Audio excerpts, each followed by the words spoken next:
اهلا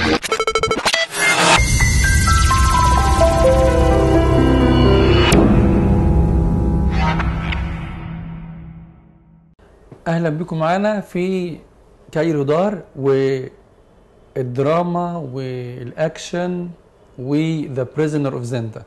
الشابتر ده هنشوف فيه اكشن كتير، هنشوف فيه افكار، هنشوف فيه علاقة بقى راسندل ومايكل وازاي الاتنين مع بعض مستحلفين لبعض وبيتكلموا عن المتغطي قدام فلافيا.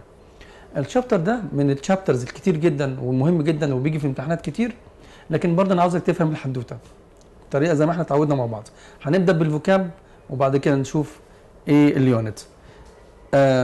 الفوكاب: ستيلمت، فورينر، سيكريتس، distant, mistake, hide, feelings, poisonous. Splendid, honest, fighter, bad character, accent, special, bow, paintings. Furniture, enormous, guests, bite, serious, pretending, protest, guilt. Doubts, surely, matter, seconds, moonlight, spade, evil, gap. Terrible pain, finger, brave, bandage, breathless, prisoners, duties, documents.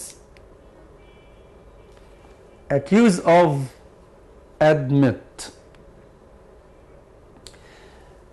نقرا مع بعض بقى السمري كده وتركز معايا ونشوف كده القصه بتقول ايه. النهارده احنا بنقرا القصه مع بعض عباره عن محادثات، بنجيب الحوار اللي قاله كل شخص عشان لو جالي في الكوتيشن نفتكر مع بعض. راسندل wanted to tell سابت. احنا اتفقنا مع بعض في نهايه شابتر 3 ان راسندل وسابت وصلوا ذا هانتنج لودج واكتشفوا الجريمه اللي اكتشف او عملها مايكل والسولجر بتوعه، اللي هو ان خطف كيدنابت ذا كينج. وهقول كيدنابت خطف دلوقتي بس يعني استنتاج.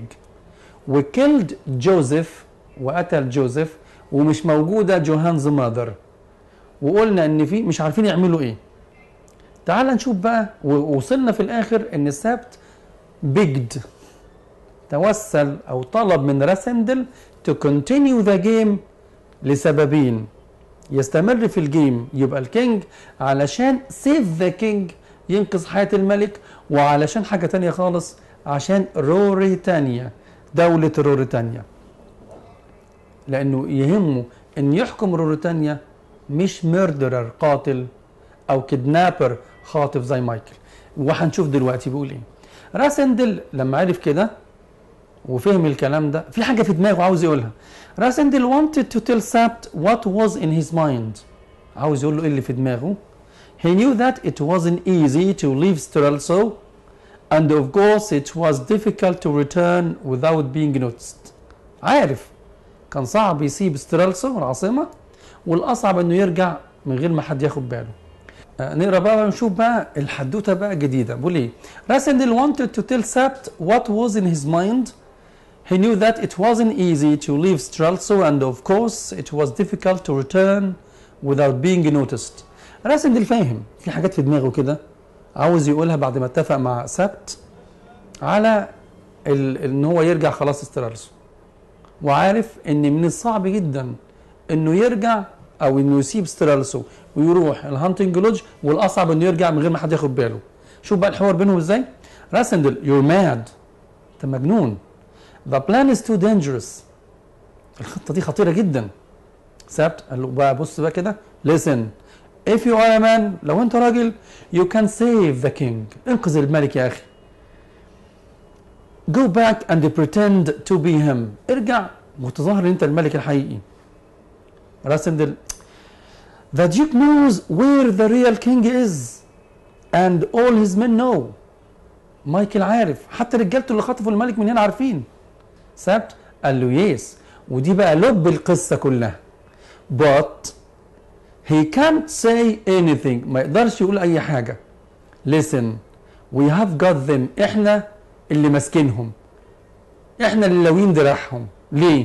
they can't say anything without showing their guilt، ما يقدروش يقولوا حاجة بدون ما يثبتوا أو يبينوا للناس الذنب أو الجريمة اللي هم عملوها.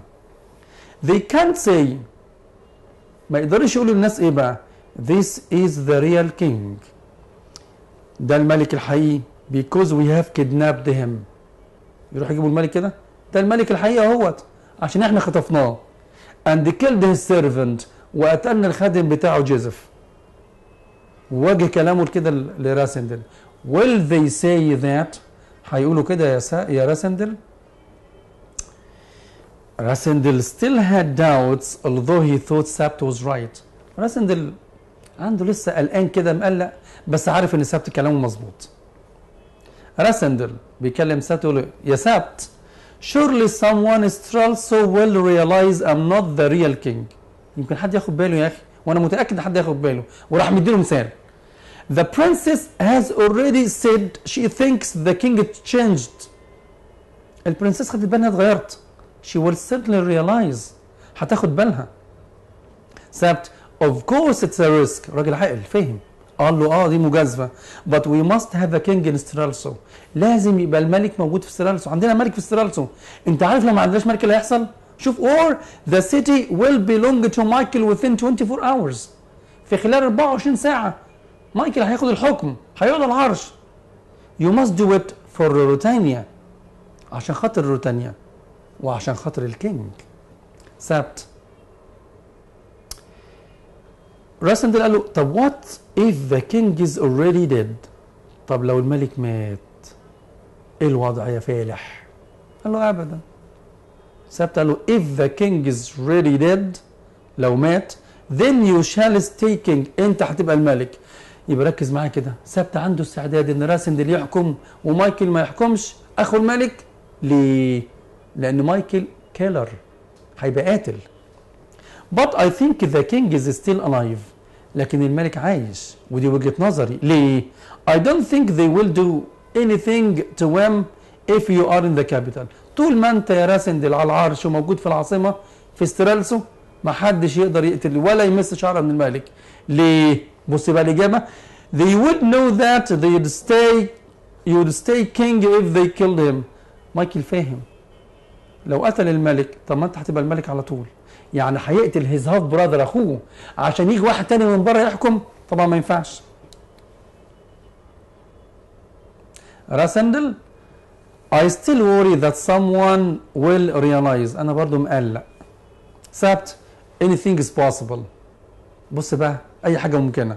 but come راسندل let's go to Strelso will be caught if we stay here.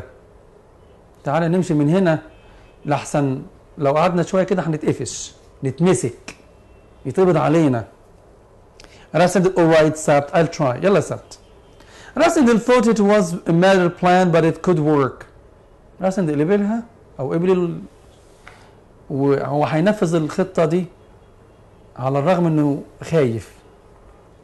سبت good man I'll go and get the horses، وراح سبت عشان يجيب الهورسز ورجع بسرعه فجأة. suddenly سبت returned quickly asking راسندل to look out of the window. بص يا راسندل كده بالشباك. there were Michael's men carrying spades to hide their evil work. مايكل ورجالته جايبين جاروف عاوزين يحفروا في الارض عشان يخبوا العمل الشرير بتاعهم. ايه العمل الشرير؟ killing جوزيف، قتل جوزيف. راسندل متغاظ قوي. قال له بص بقى سبت we should make sure that some of those evil men join Joseph. لازم حد من الناس دي يتدفن مع جوزيف، لازم ناخد بالطار. سبت well very well as a soldier I have had a lot of fights like this I'll show what to do. انا بقى جندي بقى وهعرفك ازاي وهنظبط الناس دي مع بعض. They could hear one of them ordering to get the body of Joseph. واحد بقى من الضباط كده، روح هاتوا لنا الجثة ده عشان ندفنها. وسبت وراسندل معاهم ميزة عفوا، المفاجأة. To their surprise, Sabt and Rasindel knocked one of and hit another, but they had the chance to escape as there were lots of them. خرجوا بسرعة وضربوا واحد واثنين، يعني قتلوا اثنين وجريوا. ما هنا الجري الجدعنة كلها، ما أنا مش هعمل، خصوصا إن أنا عاوز أنجي بحياة راسندل، ما أجيش أنا في وسط 10 12 وأعمل بطل، يعني هم جريوا.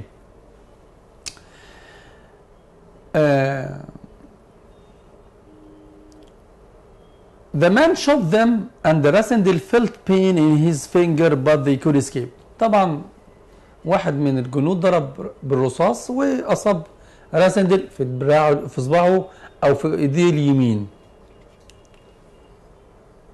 حصل بقى حوار في الطريق، وسبت وفريتز وراسندل راجعين مع بعض. سبت well done bravo that was very brave.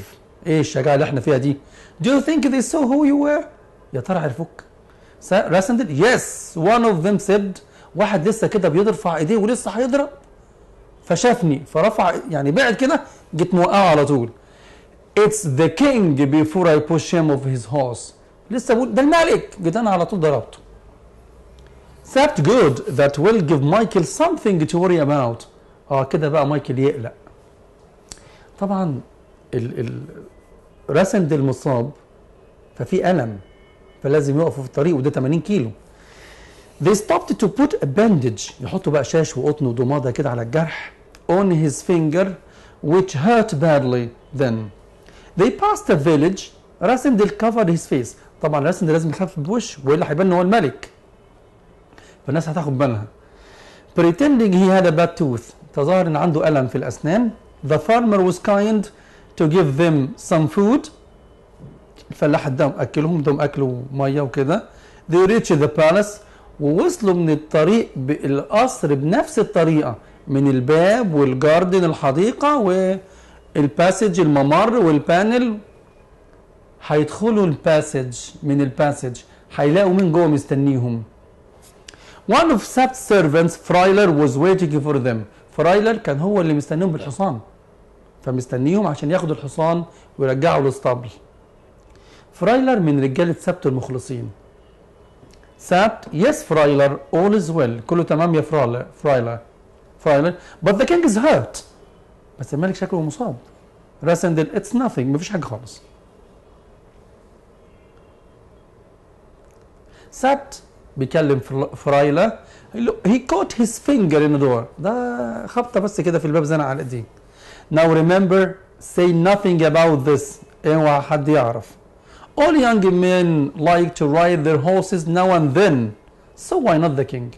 يبقى فرايلر مع انه ساعد ان الملك يخرج مش فاهم حاجه. هو فاهم ان الملك عاوز يخرج يتفسح ويجري ويركب الخيل كده لوحده بدون حراسه زي الشباب. وده اللي مفهمه له سبت. فريتز بقى مستنيهم. اول ما دخل فريتز يعرف اللي حصل؟ لا، هيعتقد مين اللي جاي. بص كده waking up and crying my king my you're safe I'm so pleased. طبعا فريتز معتقد ان اللي جاي الملك. الحمد لله انت في امان، نجحت الخطه. سبت قال طب اقعد. even فريتز thinks you're the real king. حتى فريتز غلط فيك. I think you can do this. بيتهيألي كده انت اتأكدت ان احنا نقدر ننفذ الخطة دي. فريتز راسندل but what happened to my hand? Are you hurt؟ ايه ده؟ راسندل ايه اللي حصل لك؟ سبت قال له it's nothing serious. تلاش. What's more important is what we have to tell you. أهم حاجة اللي احنا هنقولك دلوقتي. فريتز قال لهم طب اهدوا كده be quiet don't speak so loudly people will hear us. الناس هتسمعنا. فجأة كده سمعوا حد جاي. suddenly سبت asked Rasindel to take off his boot. اقلع كده البوت بتاعك بسرعة and cover him in bed himself in bed. ونام في السرير يتخبى.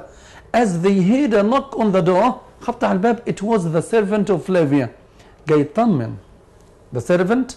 the princess asked how the king was after the coronation. الملك عامل ايه بعد الكورونيشن؟ طبعا رد راسندل.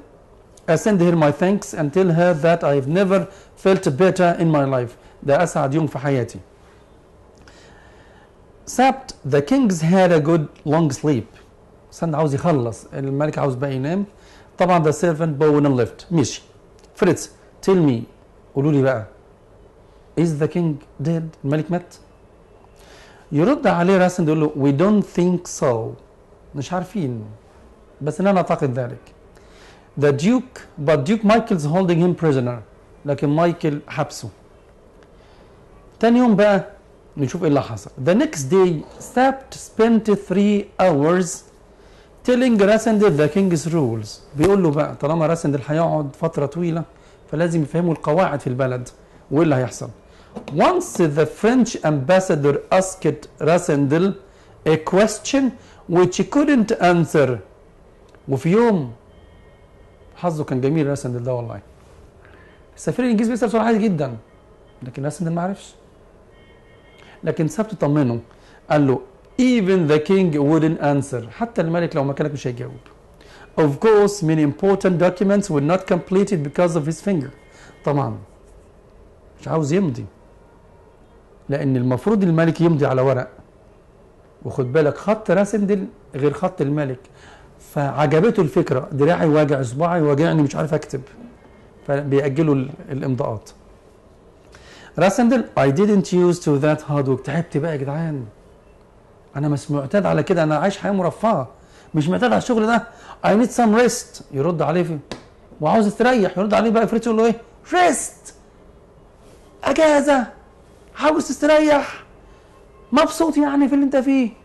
now we mustn't waste any time. مش المفروض نضيع وقت. shouldn't we plan how to attack Michael. واحنا يعني مش هنعمل خطه كده وازاي هنهاجم مايكل؟ شوف بقى العقل سبت. let's take things slowly. بالراحه يا فريتز. فريتز aren't we going to do anything؟ يعني مش هنعمل حاجه؟ ده بقى الشباب. سبت we aren't going to do anything dangerous. مش هنعمل حاجه خطيره تودينا وتودي الملك في مصيبه. راسندل عشان يفهم فريتز قال له بص بقى if people find out who I am، لو الناس عرفت انا مين وعرفت الحقيقه then I'll fight with the Duke. هحارب مايكل. but at the moment في اللحظه دي let's wait to see what the Duke does. نستنى مايكل هيعمل ايه. فريتز he will kill the king. ما يمكن يقتل الملك. هيرد عليه سبت ويفهمه يقول له ايه؟ he won't. مش ممكن. if he kills the king he knows that Rasendil will stay as the king instead. عارف ان راسندل هيبقى الملك and he can't accuse راسندل of anything.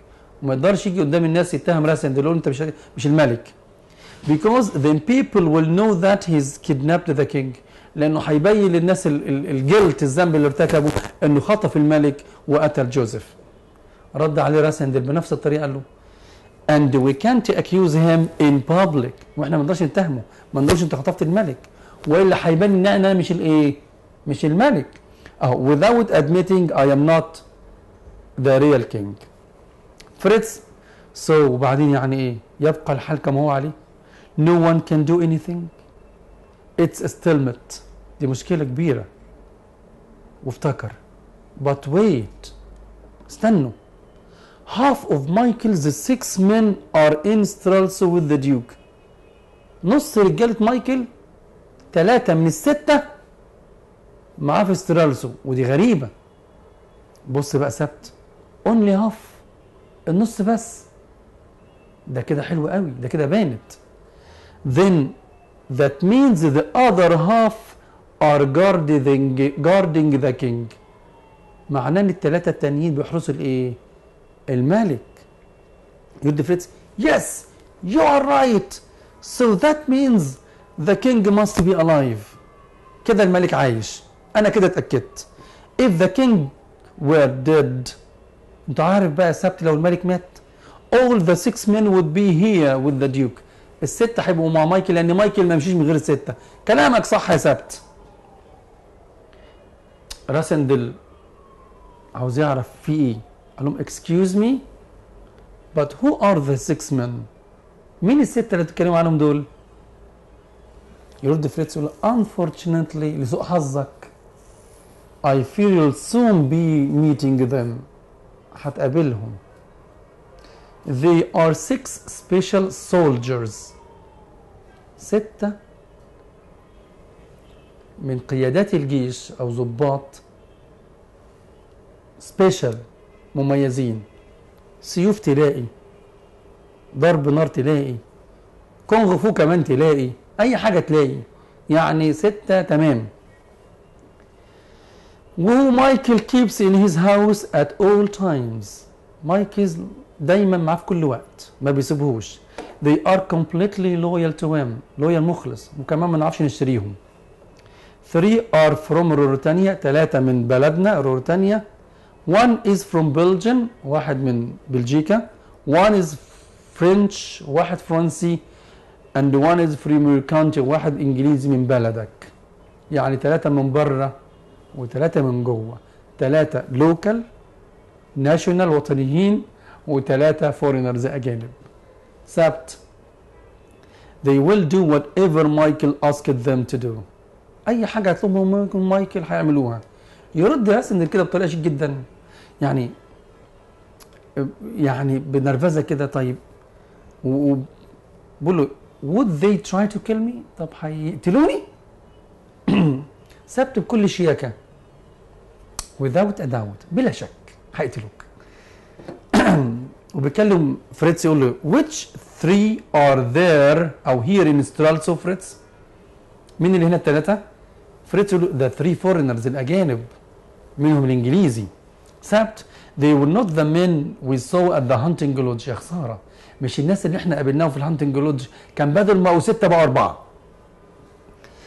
سبت I wish they were because then there would be only 4 and not 6 of them.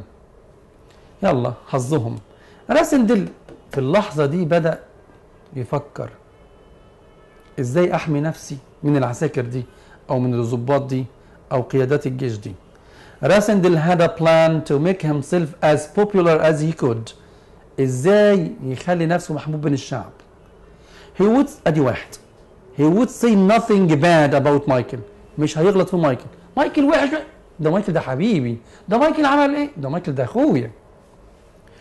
he hoped to attract the poor. 2 يجذب الفقراء، وهنشوف الثالثه. the plan began the next day. بدأ بقى يطبق بقى الايه الخطه بتاعته. he rode through the old part. مشي في الجزء اللي فيه الفقراء عايشين فيه. he stopped to buy flowers from a poor young girl with a gold coin. لا بنت صغننه كده بتجمع ورد وبتبيعه، راح واخد ورده الله وراح مديها كوين، عمله ذهب كده كبيره. الناس ايه ده، الملك نزل وبياخد الورد وبيدفع الفلوس؟ لا لا الملك اتغير، لا ده ملك كويس. As a result، بص بقى النتيجة، lots of poor people followed him on his way to Flavia's house أو فلافيا's، وراح بيت فلافيا. الناس ماشية وراه، واضح إن الناس مبسوطة. فاكرين؟ When is the wedding؟ هتتجوزوا إمتى؟ عاوزينه يتجوز فلافيا.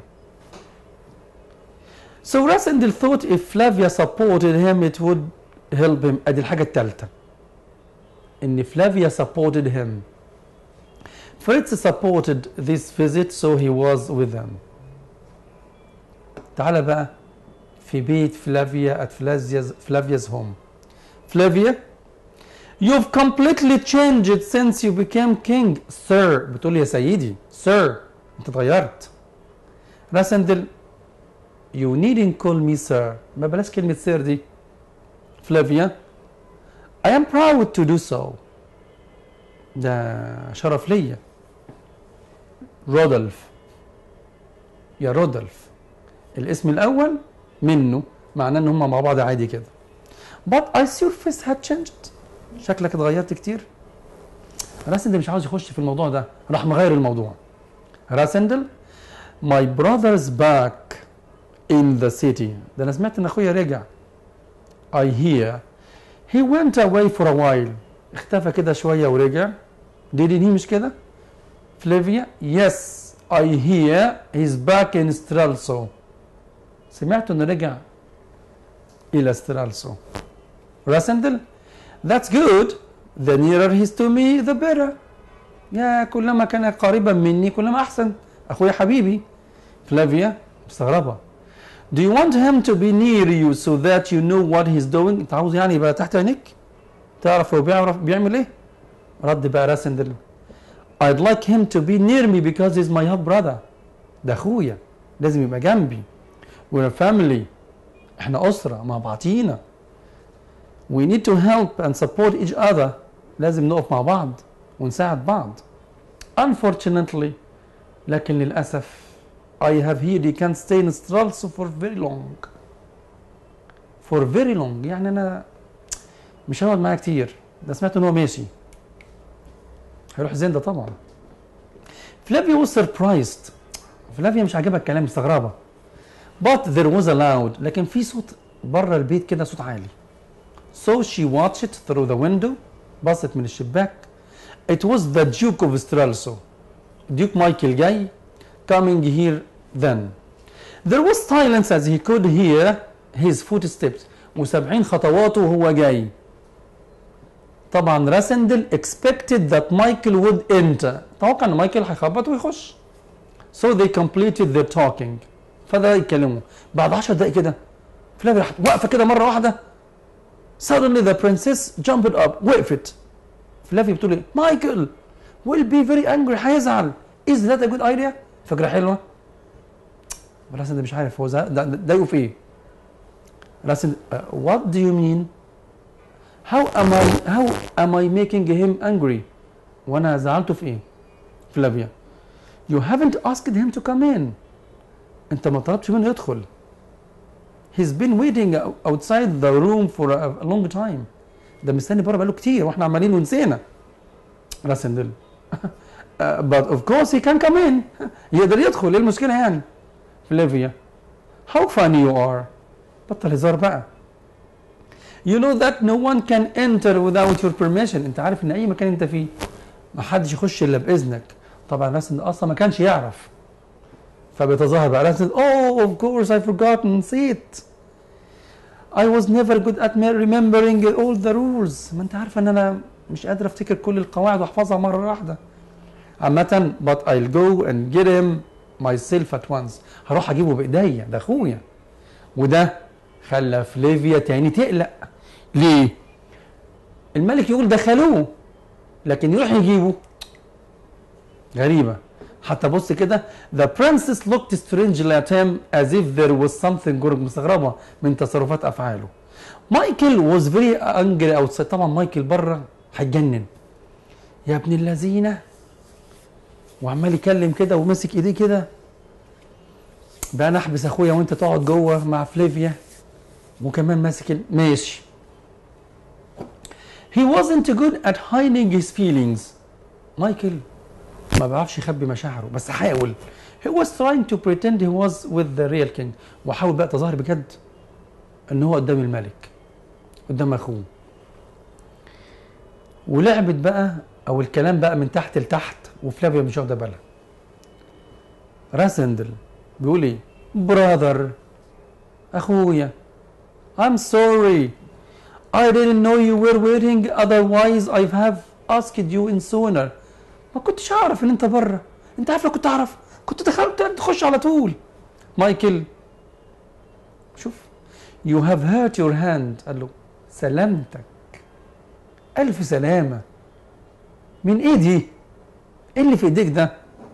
راسندل فهم. راسندل بقى على طول قال له يس an animal bites me I'll be fine. ما تقلقش ده حيوان قرصني بس عضني.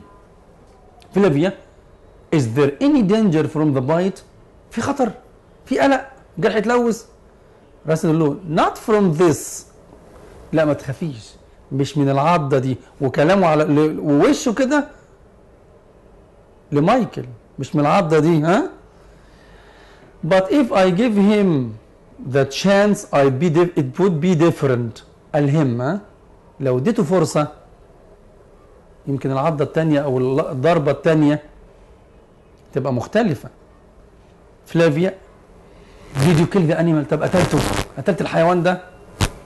وبص مايكل no we are waiting to see if the bite's poisonous. مستني ما اشوف الضربة دي خطيرة ولا لا، سامة ولا لا. مايكل طب يعني عند if it is، طب لو خطيرة ايه اللي هيحصل يعني؟ راسندل will be knocked on his head، هديله على دماغه. مايكل but he might bite again، ما يمكن يضرب تاني. راسندل I am sure he will، أنا عارف بس أنا مستنيه. راسندل مقلق، خايف من إن مايكل له كلام ما يعجبوش، عشان كده changed the subject. شوف راسندل changed the subject feeling he would say something he didn't want to hear. عشان كده he thanked مايكل، شكرا يا مايكل for the coronation، على التتويج والجمال اللي انت عملته. and for the splendid time he spent at the hunting lodge، وفي الوقت الجميل اللي انا قضيته في الهانتنج لودج بتاعك. مايكل ما عجبوش الكلام، انت بتعاوز تنرفزني، بس طبعا جواه راح قايم مره واحده كده وقال له كده، طبعا كان ده في دماغه كده، طب ماشي.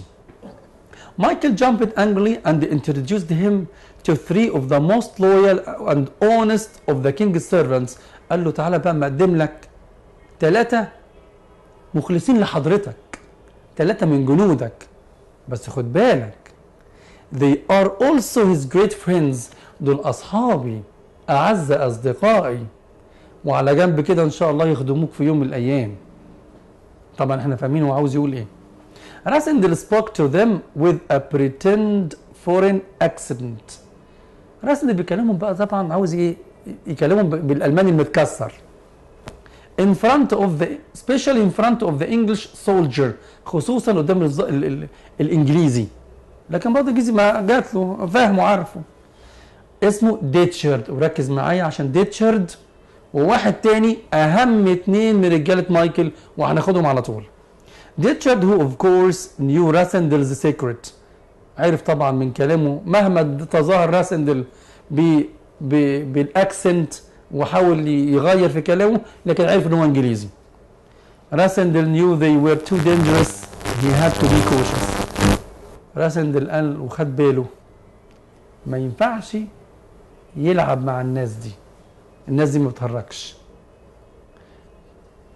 في الشابتر اللي جاي المفروض هنشوف ايه اللي هيحصل. كده يبقى احنا خلصنا تشابتر 2 ريدنج، ملخص، فهم، ترجمة.